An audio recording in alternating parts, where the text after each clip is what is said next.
Olá, olá, boa tarde a todas e todos que estão aqui com a gente. Mais uma segunda-feira com Diálogos Conecta. Eu estou super feliz em estar dividindo esse dia aqui com a Manu Mairim, que é a nossa companheira de diálogos, de Panoramas Conecta. Alguém viu meus óculos com seu super YouTube, com um monte de conteúdo. Com o Rei Aragon, que é a pessoa que criou todo esse projeto aqui da Rede Conecta. E estamos aqui hoje para falar sobre um tema super atual, que tem matéria do dia para a gente falar, sobre coisas muito recentes, que a gente está aqui hoje para falar sobre quais os caminhos para conter o poder das plataformas no Brasil. E daqui a pouco vem mais um convidado especial para a gente falar isso, que é o professor Sérgio Amadeu, que enquanto ele não chega, a gente já vai fazendo um aquecimento aqui sobre o tema. E para introduzir até, eu já começo até com a introdução aqui, que daqui a pouco, quando o professor chegar, ele já vai chegar com o programa aquecido, né? Gente, eu trago aqui que com a eleição do presidente Lula, que aconteceu, né, esse ano, e consecutivamente o fim do governo Bolsonaro, a agenda relacionada à circulação de informação e suas mais variadas vertentes vem pautando o debate público sobre como devemos lidar com os desafios da comunicação e da plataformização da vida cotidiana e na reconstrução da democracia no Brasil. Então, neste contexto, as disputas sobre a informação, elas vêm ganhando cada vez mais destaque na defesa dos valores das pautas sociais e da soberania popular, indo a campo denunciar realidades geralmente invisibilizadas nas páginas da mídia tradicional. Então, com essa introdução aqui, eu já jogo a conversa aqui para a Manu dar oi para vocês também, daqui a pouco vem o Rei, e a gente já seguir mais ou menos como é que vai prosseguir essa conversa. Oi, gente, boa tarde, Marcela, boa tarde, Rei, boa tarde todo mundo que está aí assistindo a gente. A gente vai ter muita coisa para falar hoje, né? Porque, enfim, além do professor Sérgio Amadeu que vai chegar, a gente tem muitos assuntos rolando, acontecendo, as coisas estão acontecendo aqui.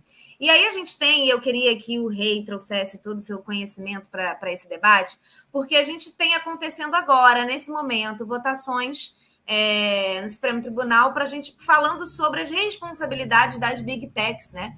Sobre o quanto que elas podem ser responsabilizadas por conteúdos que os usuários postam, né? Quando a gente está falando de Big Techs, a gente está falando de Google, a gente está falando da Meta, né? Como Facebook, WhatsApp, Instagram, a gente está falando de Twitter, a gente está falando assim, de diversas redes sociais, vamos dizer assim.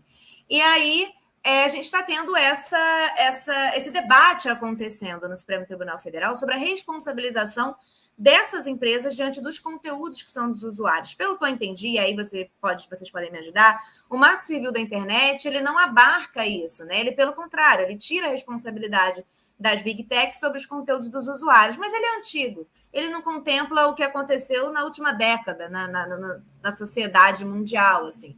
E a discussão é exatamente essa. E as Big Techs reforçam. A gente não tem culpa do que as pessoas colocam. A gente é lindo, maravilhoso. A gente tira, olha quanta coisa que a gente já tirou, né? De tudo mais. A culpa é das pessoas. Quando a gente sabe que, enfim, dentro desse universo que eles tiraram, é um universo mínimo diante da quantidade de desinformação que ainda existe por ali.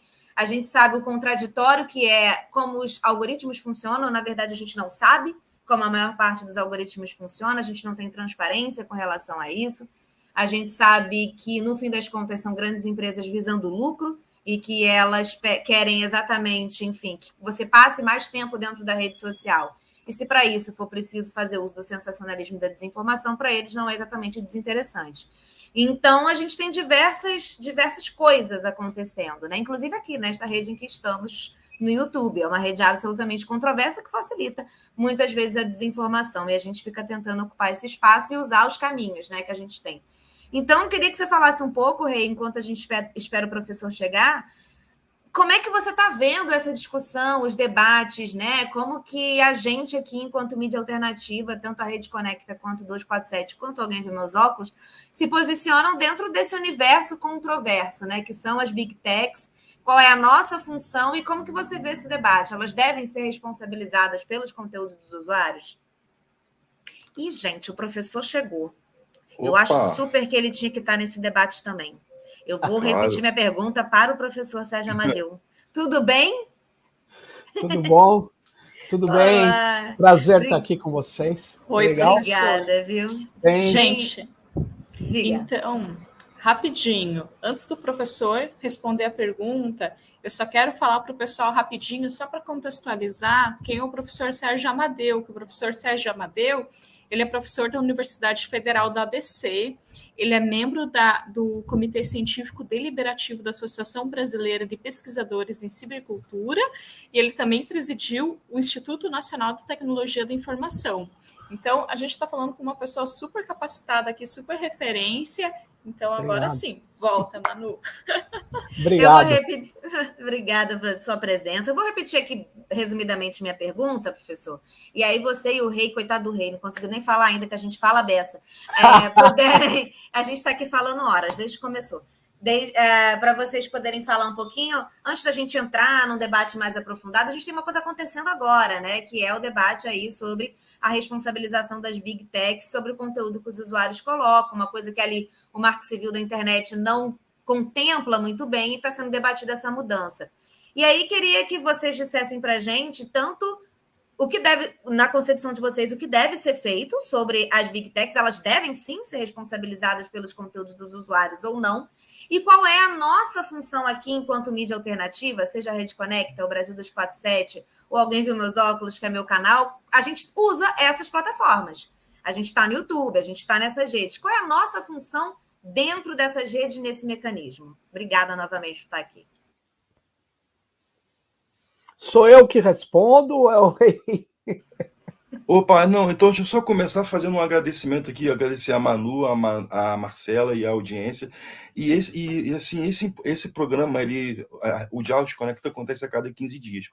E hoje calhou de ser com o professor Sérgio, que é a maior referência no Brasil sobre esses debates, é uma pessoa que é um farol para esses debates na academia de uma forma mais ampla, e que a gente vê que é um momento crucial, que a gente já sabia há algum tempo, que esse debate ele ficaria mais duro em algum momento. E isso poderia, inclusive, influenciar na própria governabilidade, sabe, na própria forma como se está negociando esses espaços. E hoje você vê na mídia uma matéria da Folha, onde eles dão espaço para o Bannon fazer propaganda pró extrema-direita, afirmando que no Brasil teve um golpe, no maior jornal do Brasil, ele afirmando que teve um golpe, então ele abrindo espaço. Você teve uma outra matéria hoje das agências de checagem questionando o posicionamento do governo em relação a o que é verdade e mentira sobre combate à fake news. E você tem hoje esse debate no Supremo, onde está se decidindo qual realmente é o papel da plataforma, a questão da culpabilidade, etc. E isso é um caldo, é uma tensão tão grande que o governo já está sob uma tensão muito forte. E, ao meu ver, eu quero que o professor fale um pouco sobre isso, quero ouvir. Eu vejo que acerta, mas também está se equivocando bastante em alguns aspectos. Então esse programa é muito importante para a gente conseguir entender, porque para esse debate da regulação, das plataformas, da internet, do discurso, é talvez o momento mais quente e um momento crucial, onde se a sociedade civil, se o campo progressista, se os democratas não se posicionarem, a gente vai perder o bonde. E vai ser muito difícil reverter depois. Obrigado, professor. Obrigado a todos. Quero ouvir agora. Vamos lá. Bom, primeiro, obrigado pelo convite.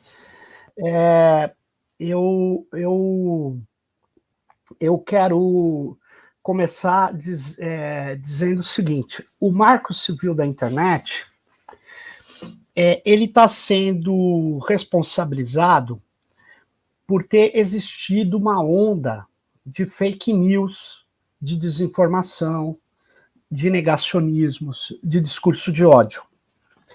Então, eu queria começar dizendo que na Inglaterra e nos Estados Unidos, onde existe desinformação, fake news, discurso de ódio, não existe o Marco Civil. Então, eu queria dizer que essa é uma falácia de composição. Acusar o Marco Civil de impedir que existam esses fenômenos, não me parece que eu poderia dizer que o 6 de janeiro nos Estados Unidos, ou a invasão do Capitólio, tenha sido ou tenha ocorrido porque lá tem um marco civil da internet, e não tem. Eu queria começar dizendo isso, e queria começar dizendo o seguinte: o que tem lá e tem aqui são plataformas digitais. São grupos de extrema-direita que navegam, exploram e atuam nas plataformas digitais. Lá e aqui tem isto. Bom, tem plataformas digitais e grupos de extrema-direita, grupos negacionistas. O Marco Civil da Internet, no artigo 19, ele diz que você pode retirar um conteúdo, melhor, deve retirar um conteúdo por uma ordem judicial. Está escrito lá. Foi necessário escrever porque as plataformas diziam que não sabiam. E aí está escrito. Eu chamo a atenção de todos para lerem o artigo 19 e não ficar acreditando. O que diz é o artigo 18, que diz o seguinte: as plataformas não são responsáveis por conteúdos de terceiro. Eu acho que isso deve se manter. Mas quem te disse que isso resolve o problema, que o Marco Civil é para resolver o problema da desinformação? O Marco Civil é para garantir a supremacia jurídica sobre as plataformas, mas nem isso. Ela garante com o artigo 19. Ela garante também e principalmente a liberdade de expressão. Um conteúdo só pode ser removido não é porque o Steve Bannon pediu para a plataforma, é porque ele viola uma lei nossa. Bom, então eu queria dizer o seguinte: se a gente fizer o que estão propondo, que é dar poder à plataforma de definir o que é desinformação e o que não é desinformação, eu queria dizer que quem fizer isso está dando um tiro no pé. Quem tem que definir o que é desinformação e como a desinformação tem que ser combatida é a sociedade democrática. Por isso tem um projeto de lei 2630 que passou por audiência pública e é lá que a gente deve discutir e abrir um processo de discussão para que lá fique claro uma comissão de auditoria, fiscalização sobre as plataformas que não seja só composta por elementos do Estado. Porque se for só por elementos do Estado, pode acontecer o que aconteceu com o Ministério Público, que vai lá um engavetador geral e senta tudo em cima. Ou pode acontecer como na Lava Jato, onde um juizeco sai perseguindo uma força política. Então tem que ter gente do Estado e da sociedade civil organizada, das empresas, tem que ser multissetorial, porque se trata de uma questão muito relevante para a democracia. E eu queria chamar a atenção de vocês. Para aqueles que acham que isso está fora do nosso ordenamento jurídico, eu queria dizer que a nossa Constituição de 1988, ela diz que a nossa democracia é feita por representantes do povo, e de maneira direta. Está escrito lá. Quem não gosta, infelizmente eu quero dizer, uma Constituição ultrademocrática, a Constituição de 88.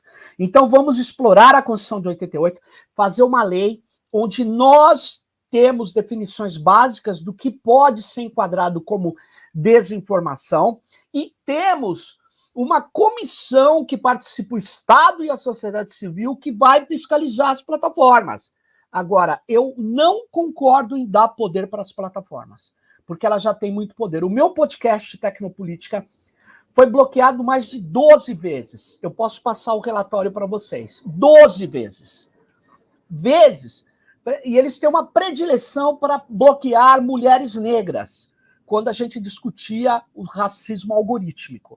Não tem o menor sentido. Não tinha o menor sentido. Enquanto isso, os MBL da vida estavam com os vídeos deles todos liberados. O Steve Bannon, que depois foi bloqueado. Mas comparar o meu podcast Tecnopolítica com o Steve Bannon, você me perdoe. O Steve Bannon é um falastrão. O Steve Bannon, ele é uma pessoa que organiza a extrema-direita e a supremacia branca, o racismo, a misoginia. E é um cara que não tem nenhum prurido, queria alertar todas e todas, de ter feito uma análise de que O Poder Judiciário, o Ministério Público e o Governo Federal não deram conta de abrir processos corretamente contra Jair Bolsonaro, por isso que ele está desembarcando aqui amanhã. Isso é uma estratégia política, gente, de trazer esse, que é o representante mor da milícia. Jair Bolsonaro é um genocida, ficou comprovado com o que ele fez com as comunidades indígenas Yanomamis. Ele é um cara que tem corrupção de mais variados níveis, não é só das joias, que as joias não importam para a base deles. A corrupção dele é roubar salário de funcionário público, que ele nomeava no gabinete. Cadê o processo rolando contra ele? Exatamente por ele estar muito garantido, falou, esses caras não fizeram nada, eu venho para o Brasil. E ele está vindo para o Brasil para fazer o quê? Para fazer o que ele faz, xingar, falar palavras de baixo calão, liberar as energias de ódio mais brutais num debate político, porque antes do Bolsonaro não era legítimo fazer o debate político como faz esses caras aí da extrema-direita. Você precisava debater com argumentos, você precisava se basear em fatos. Eu queria, inclusive, lembrar quem está nos ouvindo e vendo que numa eleição anterior, se o cara falasse um dado mentiroso e a imprensa desmentisse, nossa, o cara caía em desgraça. Ou se ele fosse mal educado, tal. Isso tudo acabou com o Bolsonaro. O Bolsonaro é a legitimação do que tem de pior na sociedade. É a legitimação da violência que hoje prolifera nas nossas escolas. É uma violência que foi amplificada. O discurso da arma, o discurso da violência, o discurso do eu faço isso porque eu sou tonto. Ele é tonto, ele é um imbecil, ele é tudo que existe de mais execrável na sociedade. Ele é a extrema-direita, fascista. E o fascismo voltou, gente, e nós não estamos dando consequência correta a isso.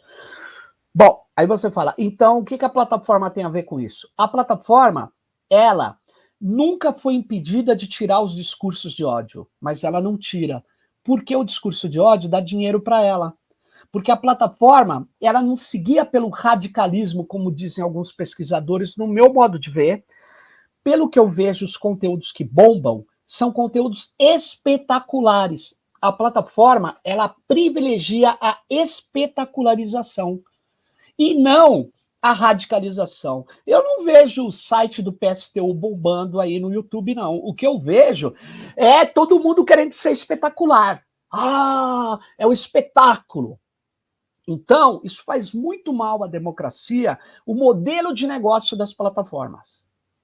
Só que eu queria dizer o seguinte, então a solução é falar, as plataformas são responsáveis por retirar conteúdo. Bom, se elas são responsáveis, elas vão definir o que elas vão retirar. E aí eu quero dizer um negócio, não vai sobrar para quem defende a democracia. Porque, por enquanto, elas estão aí, eu estou acreditando nisso ou naquilo. Na hora que você der esse poder, elas vão ter um poder baseado na lei.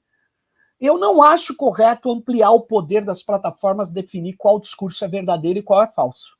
Desculpa, eu não sou a favor. Sou a favor, sim, de uma regulação das plataformas feitas pela democracia, onde a sociedade civil e o poder do Estado possam ter definições o melhor possível e possa acompanhar, fiscalizar e auditar as plataformas.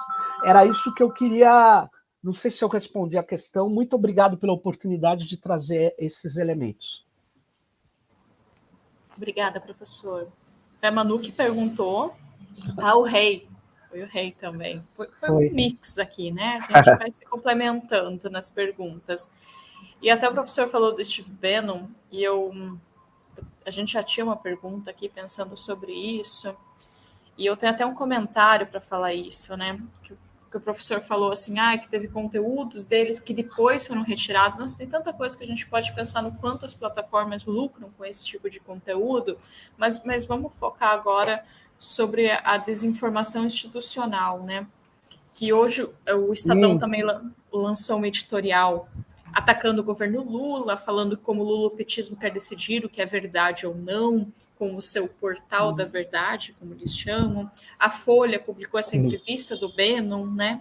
Tá. E aí, o que eu queria falar, assim, fazendo um comentário dentro desse espaço que a gente está falando, é como é perigoso, assim, ó, por exemplo, até a plataforma chega a retirar algum conteúdo de Steve Bannon, e a Folha de São Paulo vai lá e me coloca a voz dele dentro dela. O Steve Bannon ganha um espaço dentro da Folha de São Paulo para falar o que ele pensa, quando a gente sabe notadamente o que representa este homem. Então, a mesma Folha que vem e critica o Lula sobre ele querer trazer para si o que é desinformação ou não, ela dá espaço para uma pessoa que é repleta de desinformação e coisas até muito mais sérias a partir disso, né?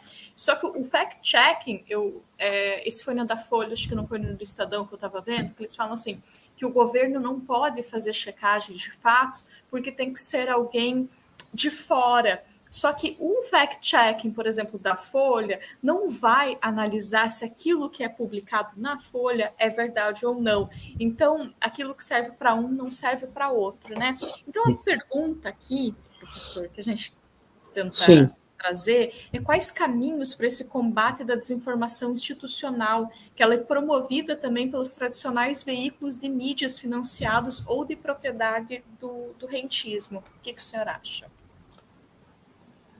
Olha, em primeiro lugar, eu queria dizer o seguinte: as agências de checagem de fatos são agências que têm um ponto de partida, elas tentam trazer, muitas vezes, fatos, esclarecer o que está acontecendo, isso é importante, mas elas não são neutras. Elas não são neutras. Eu queria lembrar que na Lava Jato, elas não fizeram nenhum papel a respeito de mostrar os absurdos que eram colocados. Não faziam. Ao contrário, reproduziam release junto com a imprensa. A Folha de São Paulo falava assim, não, junto com a Rede Globo, estava às 6 horas da manhã para acompanhar a Polícia Federal, e eu quero dizer que aquilo era armado. O que é armado? O cara da PF combinou uma ação espetacular com o japonês da Federal, desculpa eu falar assim, porque era assim que a imprensa se referia a ele, e que era um cara que ia lá algemar as pessoas para sair nas manchetes, nos jornais. Aquilo foi um conjunto de armações que não me parece que teve o Estadão dizendo, olha, precisamos parar de liberar releases do Sérgio Moro. A Operação Lava Jato tinha papel timbrado, gente. Você sabe disso? Tinha papel timbrado, Lava Jato, tinha logotipo. Era uma operação de marketing de quinta categoria que não foi ainda toda decodificada, porque não está sendo investigado o papel do Sérgio Moro, a relação dele com o Departamento de Estado americano, a relação que ele tinha antiética, porque ele trabalhou numa empresa que prestava consultoria para as empresas que ele detonou na Lava Jato para tentar salvar o espólio. Então, eu não. Nada disso foi ainda investigado da maneira decente. Bom, o governo tem o direito de fazer um esclarecimento de fatos? Claro que tem. Claro que todos têm o direito, inclusive o Estadão, a Folha de São Paulo. Eu sei que eles ficam. Vou dar um exemplo. Independente de muitos que estão nos ouvindo aqui não gostar do Ciro Gomes, eu vou usar um exemplo do Ciro Gomes. Teve uma campanha eleitoral que não foi essa, foi a anterior, que o Ciro Gomes falou assim, algo do tipo assim,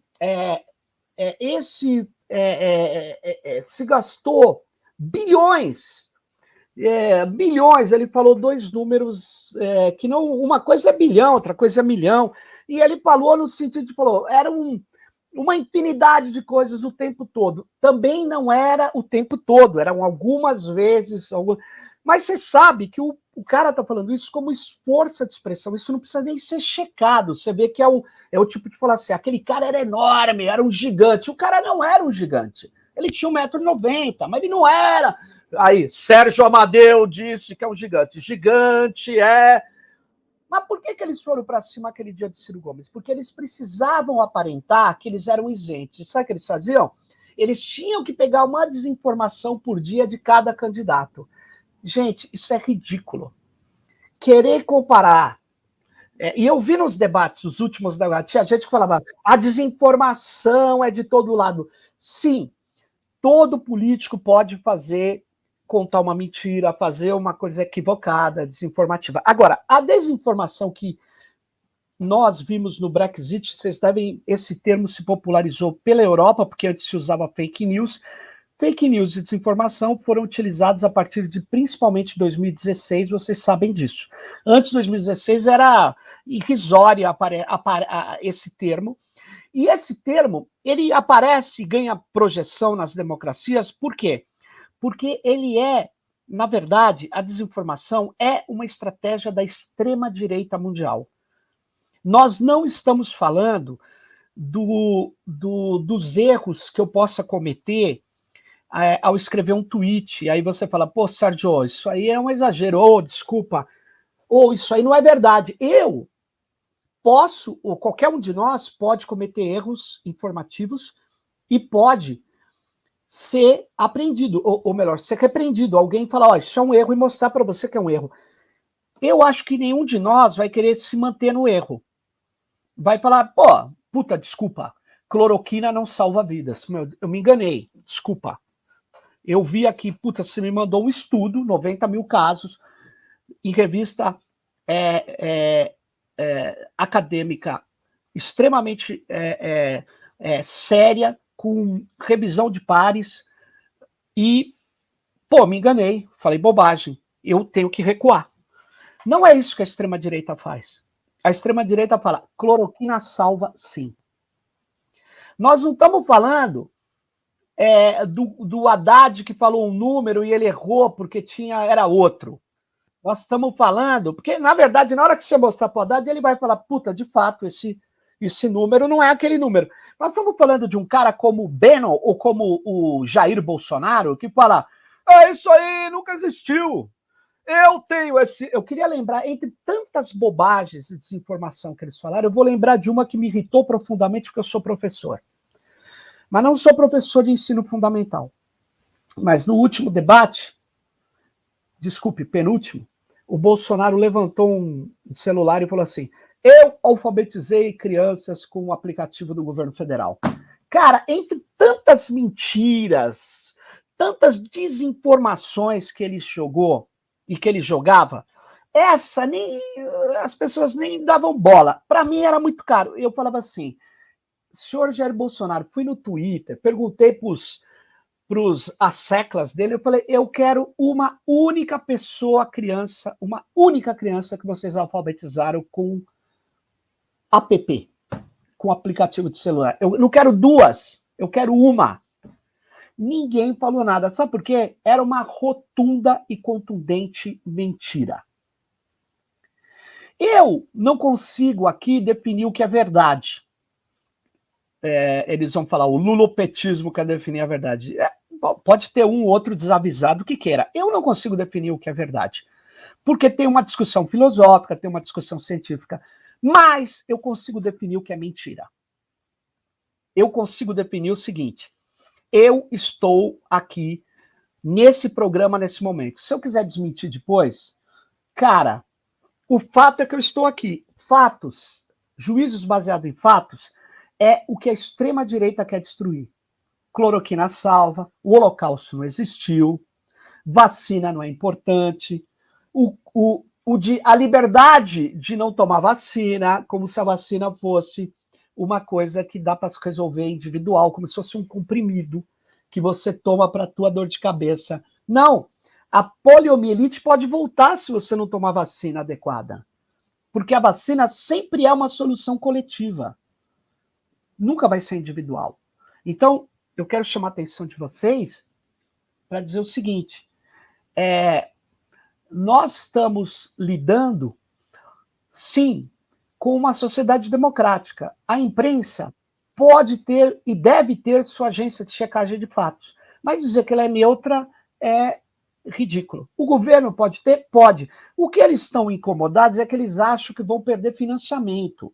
Eu acho que o governo precisa dar uma declaração, eu daria essa declaração. Eu não vou deixar de financiar a imprensa democrática, nem institutos porque eles são fundamentais para a pluralidade.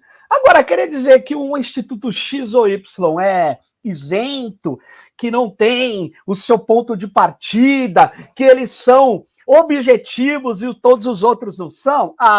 Não me venha com essa conversinha mole. Não me venha com essa conversa, porque não dá. Agora, eles deviam esclarecer isso, porque aí a coisa ia baixar. Agora, o Bannon não vai se contentar com isso, nem a extrema-direita, porque a extrema-direita tem como estratégia principal a desinformação. Por quê? Aí eu termino. A questão é, a desinformação, inclusive o ataque à educação e à ciência. Por que vocês acham? Porque eles querem destruir o debate racional baseado em fatos. E uma coisa que a ciência faz é se basear em empiria. E aí eles querem destruir. Sabe por quê? Porque eles acham que no debate racional baseado em fatos, eles perdem.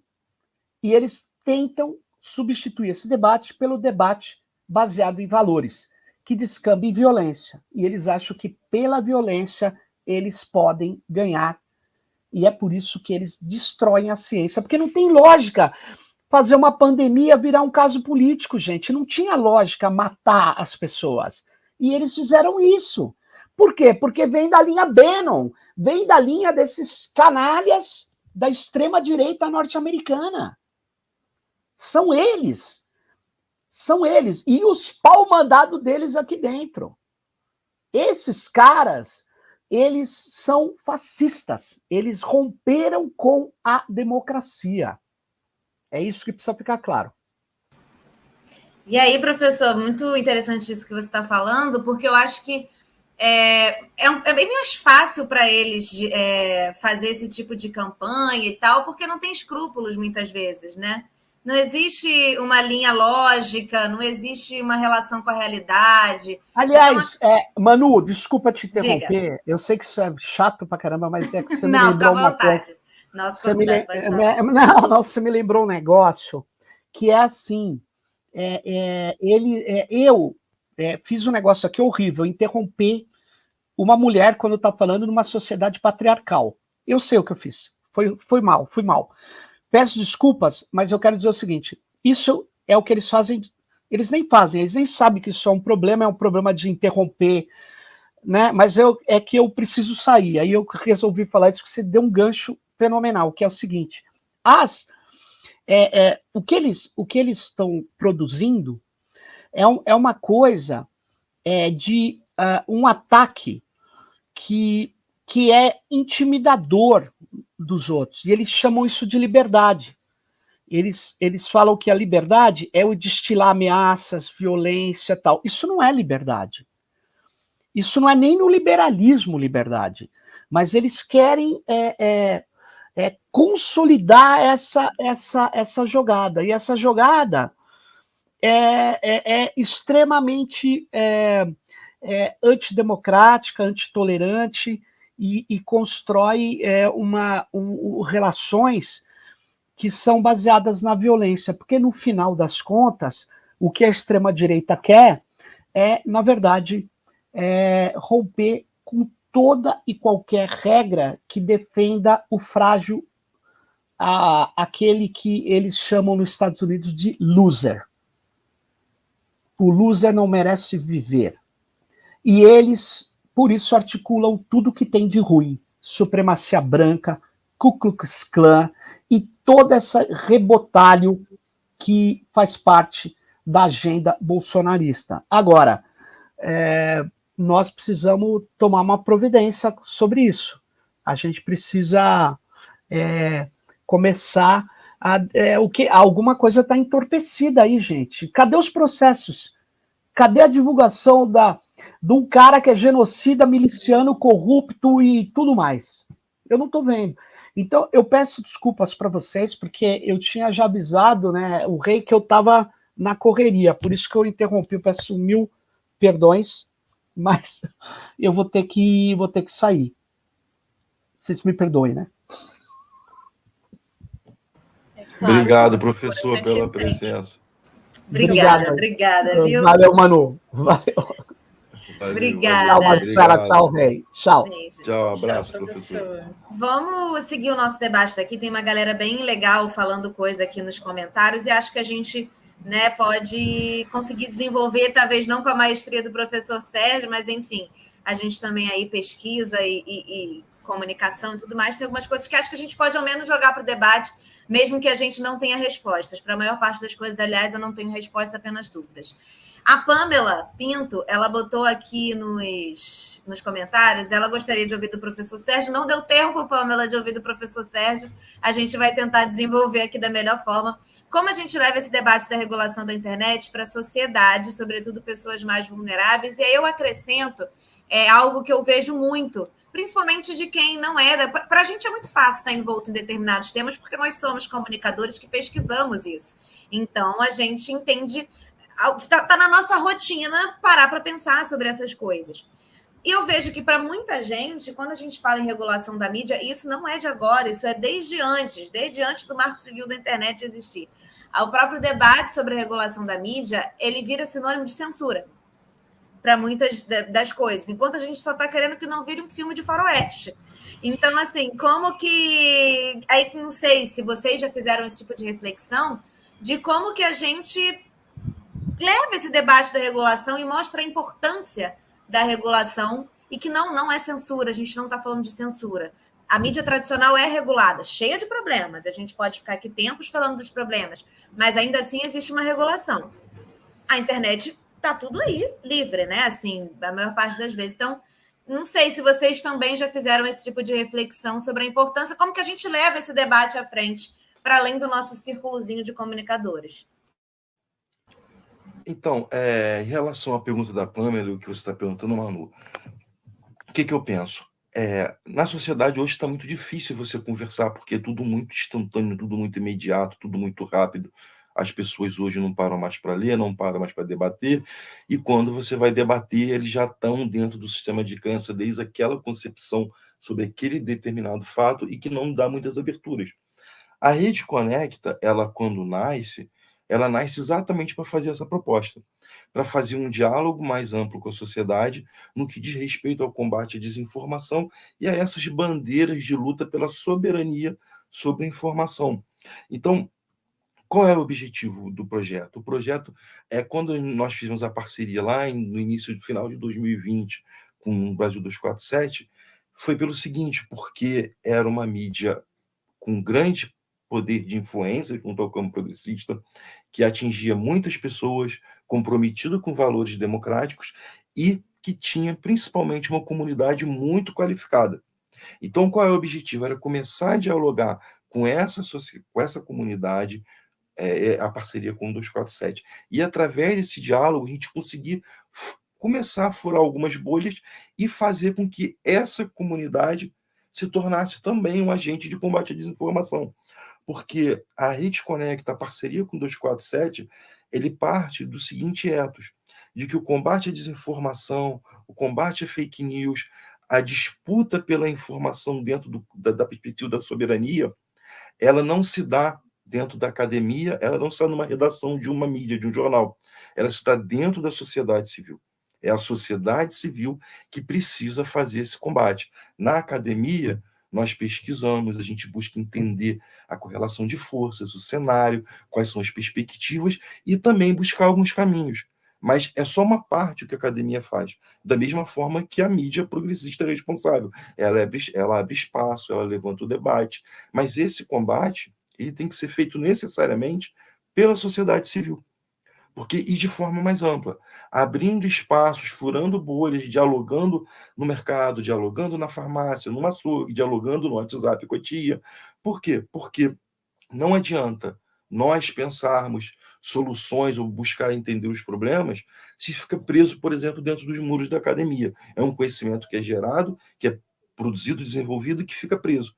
Então, a perspectiva da Rede Conecta, por exemplo, trazendo o professor Sérgio Amadeu e quantas pessoas nós trouxemos, o curso que nós fizemos aqui no Brasil 247, que foram 18 aulas de alto nível com milhares de alunos, um curso de combate à desinformação que foi feito ano passado, foi um sucesso, é abrindo esses espaços e começando a dialogar. Agora, quando a Pamela fala, e principalmente falar com as pessoas mais humildes, que têm menos acesso à informação, têm menos acesso a uma informação mais apurada, tá? Fica muito vulnerável ao que está circulando no gabinete do ódio, está circulando no WhatsApp da tia Zona lá. Realmente é um desafio. E existem várias pesquisas na academia, assim, isso eu posso falar nós, né, como dentro da academia, que buscam entender. Por exemplo, a Marcela, ela estuda o movimento neopentecostal na política. O que ela está gerando é conhecimento também de como compreender como esse público pensa, sabe, que elege, por exemplo, essa bancada tão grande, quais são os valores que eles carregam consigo, quais os sistemas de crença. E esse conhecimento todo trabalhado de forma multidisciplinar faz com que a gente tenha uma perspectiva muito melhor de entender esse cenário. Então, assim, uma das propostas da Rede Conecta é também promover essa perspectiva multidisciplinar entre a comunicação, a computação, a psicologia, a ciência política, a antropologia, para que a gente consiga fazer ter um melhor mapa do cenário e quais caminhos a gente pode seguir, partindo sempre do pressuposto de que esse combate ele tem que ser feito junto à sociedade civil. O campo de batalha é a sociedade, é disputar corações e mentes, não, no nosso caso, disseminando ódio, preconceito, racismo, homofobia, incentivando crianças a fazer ataque em escola através desse discurso de ódio. Não, a nossa busca não é também pela verdade, a nossa busca é pela coerência, por uma informação que circule de forma mais objetiva, de forma mais limpa, e que, principalmente, a sociedade, inicialmente, nós aqui com essa comunidade super qualificada, entendendo melhor o que é a desinformação e, posteriormente, levando isso para a sociedade, para que, aos poucos, a gente consiga furar essas pequenas bolhas desse sistema de crença e fazer um diálogo maior. O que nós queremos, o que nós desejamos com esse processo é incentivar um maior senso crítico, porque através do senso crítico, talvez seja o único caminho que a gente tenha para poder fazer esse combate. Desculpa se eu me estendi, gente. Imagina, Rei. Acho que você respondeu super bem. Eu acho que a Rede Conecta é um grande exemplo aí da gente democratizar esse pensamento mais crítico em relação até mesmo às plataformas, à desinformação. Mas como você já respondeu super bem, tanto, pessoal, vou até fazer um jabá, vamos divulgar a Rede Conecta, vamos divulgar o canal da Manu, alguém viu meus óculos, porque são debates que a gente tem toda semana com uma consistência, que é muito importante que ele circule, porque a gente falar só entre nós aqui é pouco ainda, vamos fazer chegar em mais pessoas, né? E aí eu aproveito também para pegar aqui, tem vários comentários, o pessoal está super engajando aqui, tem muita coisa. E teve um comentário da Flor de Mandacaru, que ela fez a seguinte pergunta: as plataformas são fortalecedoras do fascismo no mundo? Não posso responder se elas são ou não são, né? Porém, eu acho que a gente pode refletir sobre uma questão de quem está lucrando com o quê, né? A partir do momento que as plataformas, até pensando numa regulação da mídia, sobre quem está regulando o que está sendo veiculado, quem lucra, por exemplo, a gente vai olhar para o Facebook ou para o YouTube. Quando você faz um anúncio sobre aquilo, quando você está divulgando alguma desinformação e aquilo gera um lucro para a empresa, é a própria empresa que vai dizer se aquilo ali deve ser mantido ou não deve. Você veja que a empresa que tem o espaço é a empresa que vende, é a empresa que visualiza se aquilo está válido ou não, é a empresa que cobra. Então, está tudo centralizado numa empresa só. Então, o lucro, ele acaba ditando as regras também. E se quem tem o dinheiro são os fascistas, acaba que isso também facilita. Por exemplo, eu fiz um curso no ano passado com o Marcelo Alves aqui na PUC-Rio e era sobre plataformas. E eu lembro que ele trouxe um dado que me chocou assim na época, que há alguns anos, vamos olhar para os blogs ainda, tá, gente? Antes do Bolsonaro, o Google veio para o Brasil e ele convidou blogueiros de direita para ensinar como fazer conteúdo que viralizasse mais, que tivesse mais acessos. Então, você tem a própria empresa ensinando as pessoas da direita e possivelmente de extrema direita a fazerem um conteúdo que se adequa melhor à plataforma, a alcançar mais pessoas. Então, acaba que isso facilita, prolifera aquele conteúdo que está sendo veiculado, inclusive aqui, como a gente está no YouTube. A gente tem vários youtubers de direita que demorou muito para os conteúdos, alguns conteúdos caírem. Eu lembro, por exemplo, o Rei falou que eu estudo religião, e eu estudo, e quando na época da pandemia, eu lembro que o pastor Silas Malafaia, ele teve vários vídeos que caíram por coisas que ele falava muito sérias em questão, falando que não ia fechar a igreja, coisa nenhuma, muita desinformação relativa à pandemia. E quando eu fui estudar esses vídeos dele, esses vídeos já tinham caído. Só que daí eu estava vendo um outro tipo de vídeo e aquela desinformação que tinha caído no outro vídeo, ela estava sendo replicada no novo vídeo. Ela não era o tema principal, mas ela estava dentro dele. Então você acaba que você tem redes ali que a desinformação ela está se proliferando. E voltando à pergunta, fortalece o fascismo no mundo? Potencialmente, de acordo com o lucro.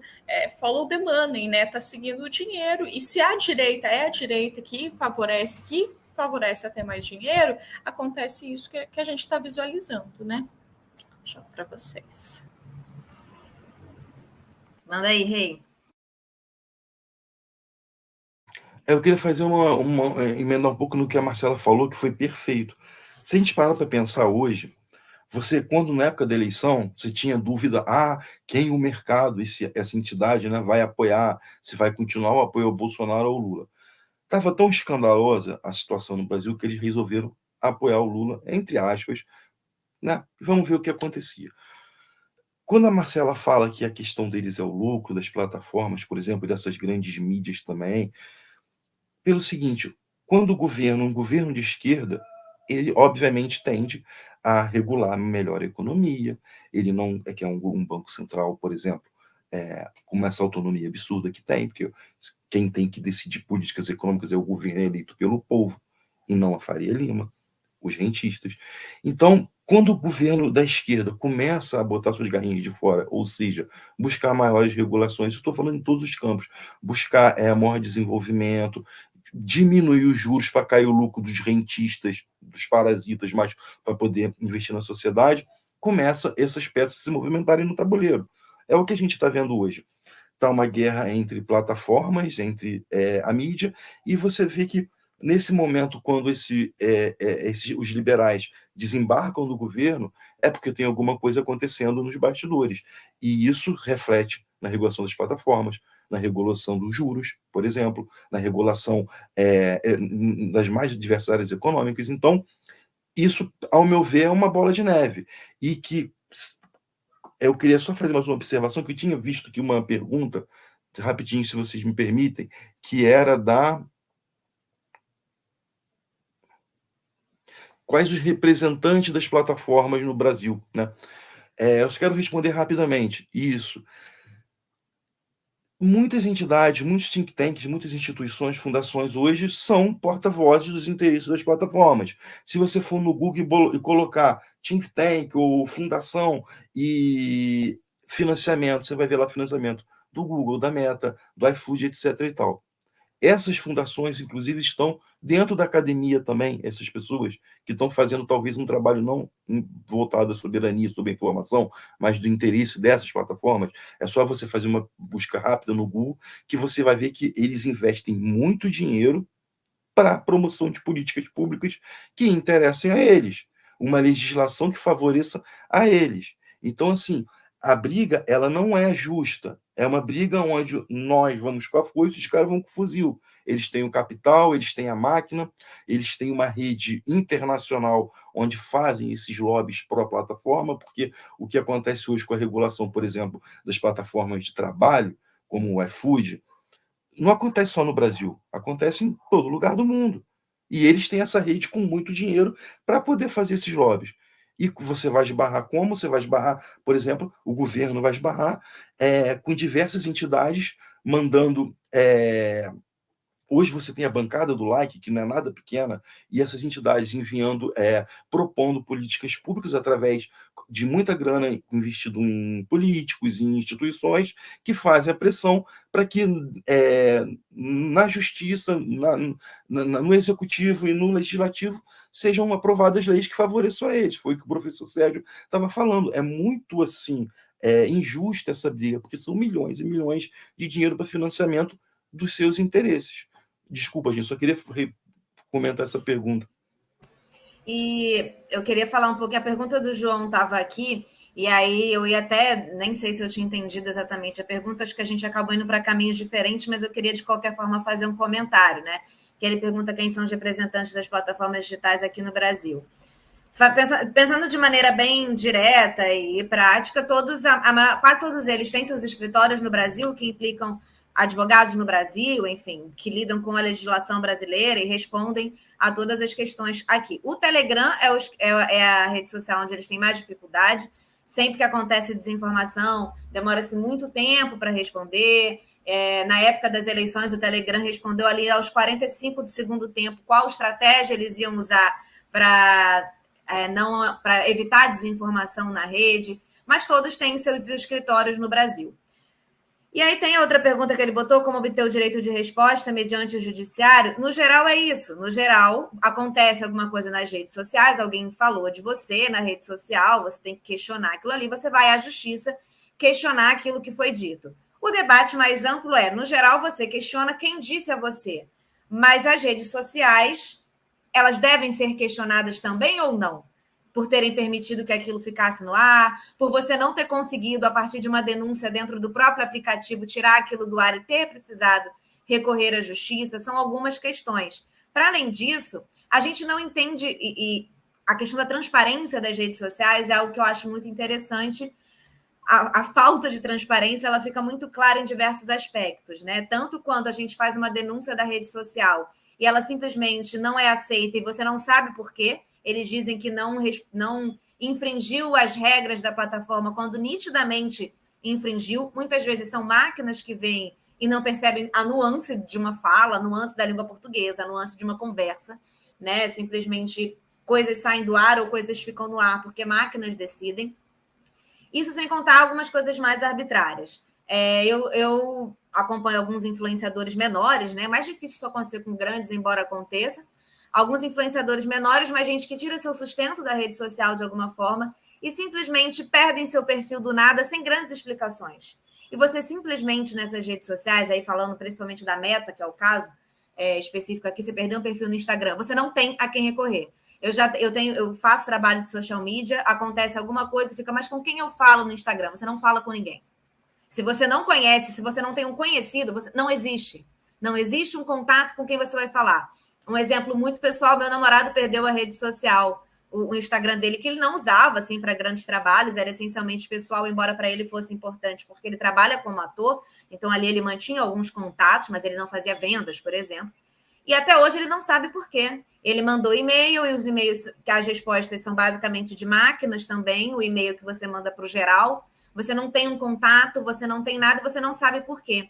E aí, quando você pensa que essas empresas se estabeleceram como grandes veículos de comunicação, que fazem com que você se mantenha nessa rede social, que você faça vendas pelo Instagram, que você faça vendas pelo WhatsApp, mas você não tem nenhuma segurança nessa rede social, você não tem nenhuma segurança. Então, ele usava para estabelecer contatos profissionais.